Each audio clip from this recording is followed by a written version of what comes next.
a importância no controle da contaminação do solo, as pragas estrangeiras que podem vir ao país junto com os grandes eventos internacionais. E a primeira reportagem da série especial sobre agricultura familiar. Tudo isso e muito mais aqui no TV USP Informa, que começa agora.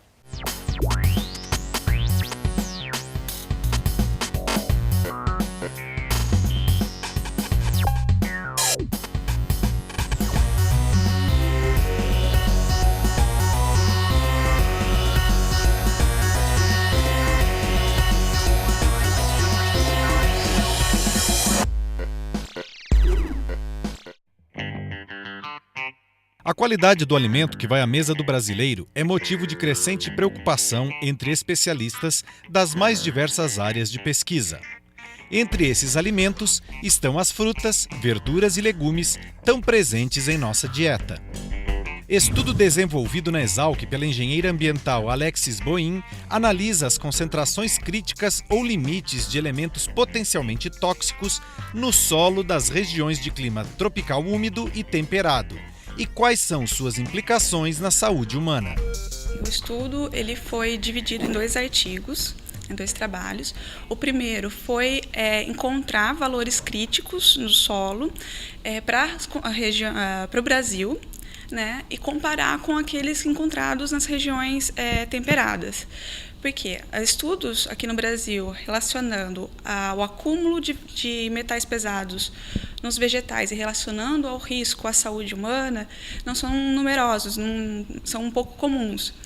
E os órgãos ambientais eles utilizam os valores encontrados nas regiões temperadas, frias, para comparar com a concentração nas nossas condições, né, nos solos brasileiros, o que não é adequado, uma vez que as condições pedológicas e climáticas são diferentes nessas regiões.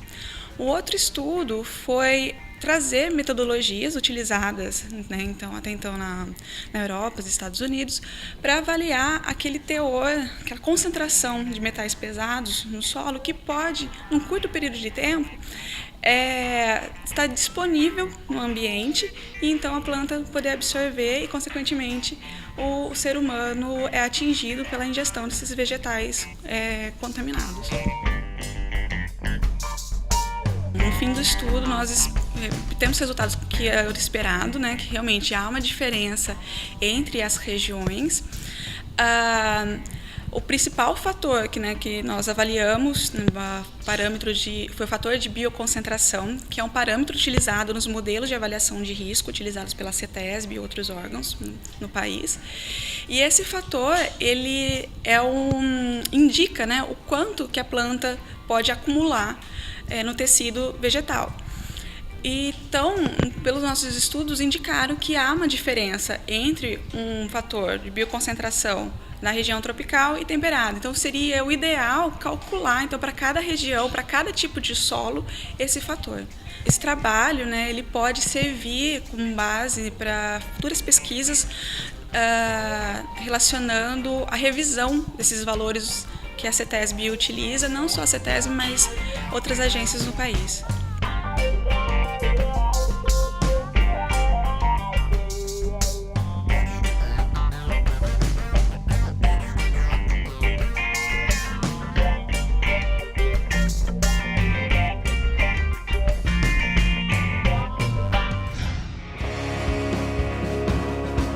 Copa do Mundo, Olimpíadas, shows internacionais. Cada vez mais, o Brasil é palco de grandes eventos que atraem público de diversas partes do mundo. Só que uma grande festa também pode trazer riscos para a nossa agricultura. O Brasil, com essa dimensão continental que ele tem, né, ele tem então muita parte da fronteira seca e fronteira úmida também. Então, realmente, a gente tem uma preocupação muito grande como cidadão, como profissional, né, do que de repente pode entrar no Brasil. Agora, eu não gosto de falar praga, eu gosto de falar de alvo biológico, porque ainda tem muita gente que usa praga como conceito de inseto. Hoje, na realidade, praga é um conceito mais aberto. Praga é tudo aquilo que pode vir a causar um dano à agricultura, né? Elas podem entrar por maneira natural, isso através do vento, né, e naturalmente, e outras coisas mais, né? A água de chuva, enxurrada, vem pelos rios, e coisas nesse sentido. E pode entrar por formas acidentais também. A entrada, principalmente, que a gente tem hoje é justamente essa entrada não percebida, não intencional. Que o Brasil, por ser de clima tropical, tem aquela frase, tudo que se planta aqui dá, né? E realmente dá. Tanto é que hoje a agricultura do Brasil planta-se quase todas as culturas que tem no mundo inteiro, né? Então, é um meio de cultura para desenvolvimento de pragas. Aqui tem muito alimento, aqui tem muito hospedeiro. O que a gente fala de hospedeiro? Uma planta que não é aquela que seja direcionada, né, ou qualquer outro meio que de repente causa o desenvolvimento desses alvos biológicos que podem entrar no Brasil. Por ser um clima tropical e ter muitas atividades, e por ser um país turístico, não é porque está tendo Copa do Mundo, vai ter Olimpíada ano que vem, sei lá, no 2016, né, no Rio de Janeiro. O Brasil está tendo sempre grandes eventos o tempo todo. E o fluxo de entrada e saída de pessoas é enorme.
No nosso sistema de produção.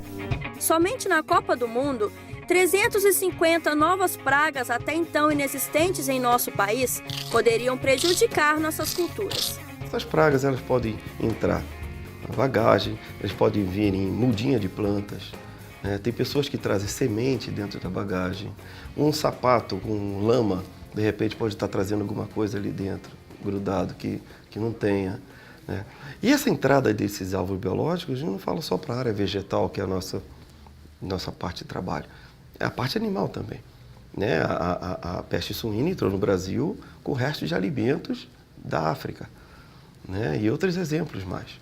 Você vê que agora a parte humana também. Os soldados que vieram do Haiti, quando chegaram aqui, eles estão infectados por um vírus que está acontecendo no Caribe. E aqui no Brasil ainda não tinha esse vírus. Então vai ser espalhado de alguma maneira. Agora, não é o fato de uma praga entrar no Brasil, seja por que maneira for, que ela vai se instalar e ela vai se estabelecer e causar dano. Porque tudo tem o seu trâmite de entrada, né? Ela precisa entrar, ela precisa reconhecer a região, ela precisa primeiro sobreviver. Para sobreviver, ela tem que se alimentar. Então, de imediato, ela achar uma fonte de alimento que se adeque. Aí ela se estabelecer, se reproduzir e aí começar a desenvolver.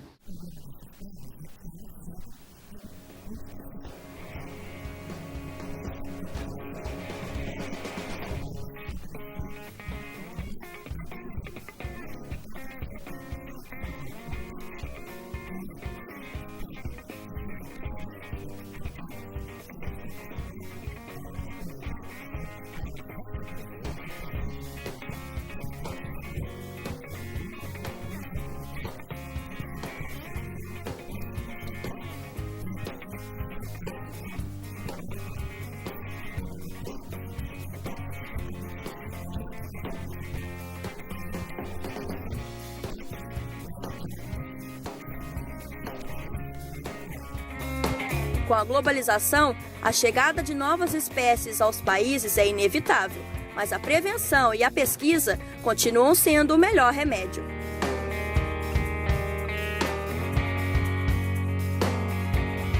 Nós vamos para um rápido intervalo, mas já voltamos. Não saia daí.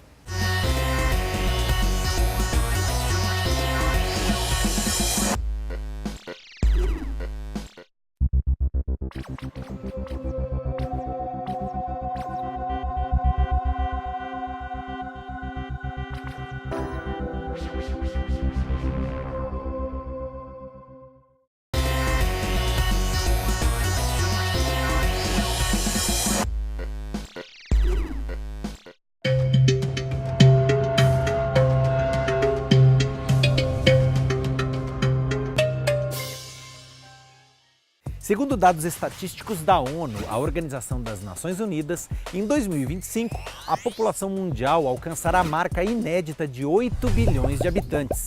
É gente que não acaba mais. Essa superpopulação mundial traz consigo diversos desafios à manutenção da vida de forma digna no planeta. E talvez o maior deles seja como alimentar de forma adequada esse supercontingente. A resposta pode estar na agricultura familiar, uma das alternativas para abastecer em quantidade adequada e de forma saudável toda essa população.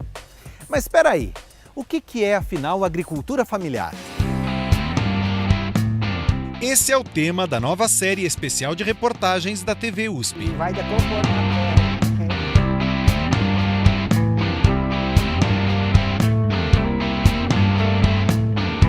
Mas para começar é importante entender afinal o que é agricultura familiar. E para isso, nós viemos até Brasília, no Ministério do Desenvolvimento Agrário, conversar com o ministro, secretários, diretores e diversos outros especialistas para entender a fundo do que trata o tema. Há uma definição legal da agricultura familiar. Em 2006, o Congresso Nacional aprova uma legislação em que define com mais clareza o que é esta chamada agricultura familiar. Nós estamos falando aqui dos pequenos agricultores, pequenos produtores, que produzem em regime familiar, como o nome identifica. Basicamente, o regime é familiar de produção, áreas com até 4 módulos rurais, fiscais, portanto, são as consideradas pequenas propriedades. Basicamente, a renda desta propriedade advém da atividade agropecuária. É possível a contratação provisória, transitória de 1, 2 assalariados, mas a ideia, o conceito básico é este, né? São atividade produtiva em propriedades de pequena escala, 4 módulos, regime de trabalho da agricultura familiar. Este conceito ele vem sendo alargado, né, do ponto de vista de acesso a programas. Pescadores artesanais entram nesta categoria do ponto de vista do acesso às políticas públicas, os extrativistas entram nessa política, aqueles que desenvolvem, os aquicultores, aqueles que desenvolvem a produção pesqueira de pescados em terra, participam desse conceito, populações tradicionais, população ribeirinhas. Os assentados da reforma agrária fazem parte desse grande universo desta população brasileira que produz, que desenvolve atividades agropecuárias nessas pequenas propriedades em atividade de regime familiar. Portanto, este é o conceito legal, socioeconômico desta grande base social econômica que é grande no Brasil. Esse ano a gente tem o Ano Internacional da Agricultura Familiar, que mostra que é um conceito que consegue unificar um certo modelo de agricultura em todo o mundo, né? Lógico que cada país com critérios mais abrangentes, menos abrangentes, mais simples, mais complexos, mas você consegue enxergar o que é essa categoria a nível universal. E tanto no Canadá, como na França, como na China, né, como na Etiópia, enfim. Em todo lugar você tem uma referência do que é agricultura familiar. Mas de que forma conseguimos diferenciar a agricultura familiar de outros segmentos do setor? Existem algumas características muito particulares que ajudam nessa definição. Quando a gente pensa num universo como o Brasil, que a gente acha que é muita coisa, temos 4,3 milhões de estabelecimentos. Caracterizados como da agricultura familiar, de um universo de 5,1 milhões, mas se a gente vai, por exemplo, à China, à Índia, aí a gente vai encontrar centenas de milhões de famílias, né, que vivem em regime de economia familiar. Eu tive recentemente na Etiópia, são quase 20 milhões de famílias, né, que vivem em regime de economia. Então você tem países que tem muita gente vivendo no campo, e vivendo no campo nesse regime de economia. Mas, enfim, no universo como um todo, a gente estima 500 milhões de famílias. Tem 3 ou 4 características básicas desse tipo de agricultura. A primeira, como falei, o predomínio do trabalho familiar E é uma agricultura que se destaca no país por ativos de trabalho. Então essa é uma das características da agricultura familiar. Cada propriedade ter 2 ou 3 pessoas que vivem em regime de economia familiar. Em alguns países como a África, ainda com famílias grandes, esse número de pessoas por família é muito maior. Mas na média nós temos 2 ou 3 pessoas, então ela tem um contingente enorme. Nós falamos em 1,5 bilhão de pessoas vivendo nesse regime. Pela família viver no estabelecimento rural, o primeiro sistema de produção, o sistema base, que ela tem as bases de trabalho, é um sistema de segurança alimentar da própria família. Então, é um tipo de agricultura que muitas vezes tem uma correlação com a segurança alimentar do país. Fazendo um paralelo com o Brasil, a gente tem, sempre falamos que a agricultura familiar tem muita correlação com a produção de alimentos. Então, nos cinturões verdes de hortifruti granjeiros, predomina a agricultura familiar. Na questão do leite, aves, suínos, há um predomínio da produção familiar, né? Culturas como feijão, mandioca, né? Alguns tipos de sistemas básicos, você tem uma importância. Em todo mundo há uma correlação entre a agricultura familiar, a busca de um sistema para autossuficiência. Quando ela vai para o mercado, ela está mais preparada para sistemas de alimentos, né? da segurança alimentar. E por ter uma trajetória cultural forte, está muito ligado a sistemas mais diversificados. Então, quando a gente fala em manter a agrobiodiversidade, manter todo esse patrimônio de sementes, né, crioulas, né, de pai para filho, ter essa correlação entre proteção florestal, águas. Nesses sistemas mais diversificados, há uma correlação mais natural com os chamados ecossistemas naturais. O Brasil, que tem uma forte concentração fundiária, ele ainda tem um universo importante de agriculturas familiares que vivem com um módulo ou acima de um módulo. Mas tem também um universo importante que vive em áreas chamadas de minifúndio, áreas abaixo de um módulo rural. Então, mesmo concentrando menos de 1/3 da área útil aqui no Brasil, ela responde por 38% do VBP, isso dados do IBGE de 2006.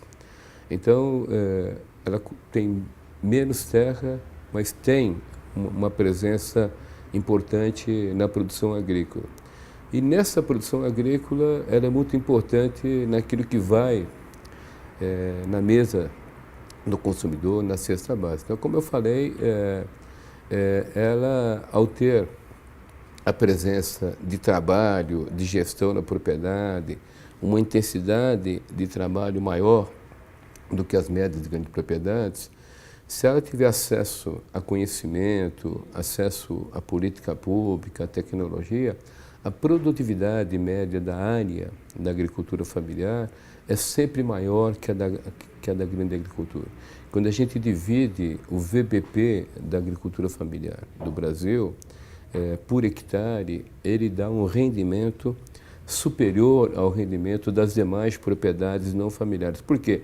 Intensidade de trabalho, nessa gestão de trabalho, uma adequação maior à diversidade do bioma, e se agregar algumas políticas importantes, como crédito, assistência técnica, pesquisa, sementes, a sua produtividade tende a ser maior. Portanto, este conjunto no Brasil, ela é extremamente importante porque carrega conosco, segundo os dados do IBGE, em torno de 70% de todos os produtos que vai na mesa dos brasileiros. Então, o que os brasileiros consomem no dia a dia, a comida básica do brasileiro, vem desta forma de produzir da agricultura familiar. Mas o que é mais importante também, que ela tem uma importância redobrada, porque não se caracteriza apenas, o que já é importante, por produzir 70% dos produtos que vai na mesa dos brasileiros. Mas carrega consigo um enorme bem cultural. Porque é o jeito que nós temos no nosso imenso país, nas nossas diversidades regionais, culturais, nós carregamos um traço muito forte de cultura. No sul, com as imigrações italianas, alemães, polacas, também dos nossos indígenas, né? No nordeste, o povo que vive no semiárido, no centro-oeste, os pantaneiros, no norte, nós não podemos esquecer, além da questão indígena, dos ribeirinhos, das pessoas, né, que produzem o extrativismo, né? E tudo isso, além de produzir alimentos, né, produzem cultura, o jeito de fazer a comida, carrega consigo também valores extremamente importantes, né? E tem mais um fator que nós achamos que é de fundamental importância, que é o chamado desenvolvimento local. Porque aonde esta agricultura se consolida, ela produz um desenvolvimento na base, aonde as pessoas vivem, na comunidade. É diferente, por exemplo, de uma agricultura patronal, digamos, de uma grande fazenda no Mato Grosso, que às vezes o seu proprietário mora em São Paulo, né? Que as compras daquela fazenda é feita em Minas Gerais, né? Ou no Rio de Janeiro, e é tocado por um capataz que às vezes não é da região, e que os próprios empregados, com todo respeito, às vezes também não é da região, né? E a agricultura familiar não, ela desenvolve, ela gera desenvolvimento aonde as pessoas vivem, na própria comunidade, porque a compra e venda se dá no local, né? A agricultura se desenvolve, as compras geram desenvolvimento no local, no município. Então, nós podemos perceber claramente a importância econômica, social, cultural da agricultura familiar brasileira. Voltando ao estado de São Paulo, vamos até a Exalc, a Escola Superior de Agricultura Luiz de Queiroz, para conversar com o professor Paulo Kageyama, docente e pesquisador do Departamento de Ciências Florestais da escola. Um especialista quando o assunto é agricultura familiar. Que trabalhos, que pesquisas são desenvolvidas aqui na Exalc no sentido de promover e ajudar a agricultura familiar a se desenvolver? Certamente, vamos dizer, todos sabem que a Exalc, ela principalmente, vamos dizer, faz pesquisa mais voltada para o agronegócio, para as grandes propriedades, vamos dizer, monocultivos e principalmente para a produção de commodities. Agora, temos alguns grupos na Exalc, o nosso grupo particularmente é voltado para produzir pesquisa para os agricultores familiares, principalmente assentamento de reforma agrária, com a MST, por exemplo, que a gente tem uma cooperação já há mais de 15 anos, lá no Pontal do Paranapanema e no Vale do Ribeira, duas regiões, inclusive, de IDH muito baixo e que convivem a agricultura familiar em grande escala. E a gente vem fazendo pesquisa com eles para, vamos dizer, desenvolver pesquisa com sistemas produtivos apropriados à agricultura familiar. Então, sem uso de agrotóxicos, sem uso de adubo químico e aproveitando a agrobiodiversidade, quer dizer, a utilização, aqui é um exemplo, né, de árvores junto com plantas agrícolas, né? Aqui no caso a planta agrícola, uma delas é a banana, né? Então a gente junta, vamos dizer, de forma agroecológica, que a gente chama, né? Vamos dizer, aproveitando os princípios do equilíbrio ecológico no sistema produtivo. Isso a gente vem desenvolvendo com eles, fazendo pesquisa e um pouco de extensão também, né? Principalmente no Pontal do Paranapanema. E é justamente o Pontal do Paranapanema o nosso próximo destino. No decorrer dos próximos programas, nós vamos percorrer o Brasil conhecendo a realidade de agricultores familiares das mais diversas culturas, para ver como o setor contribui de forma efetiva para a segurança alimentar do brasileiro. E você é o nosso convidado nessa jornada. Então, até lá! Bom, Essa edição do TV USP Informa vai ficando por aqui. Nós agradecemos a sua companhia e lembramos que a sua participação é sempre muito importante para nós. Envie suas críticas, sugestões ou comentários através das redes sociais. Nós estamos no Facebook, no Twitter e no YouTube. Mais uma vez, obrigado pela companhia e até o próximo programa. Tchau!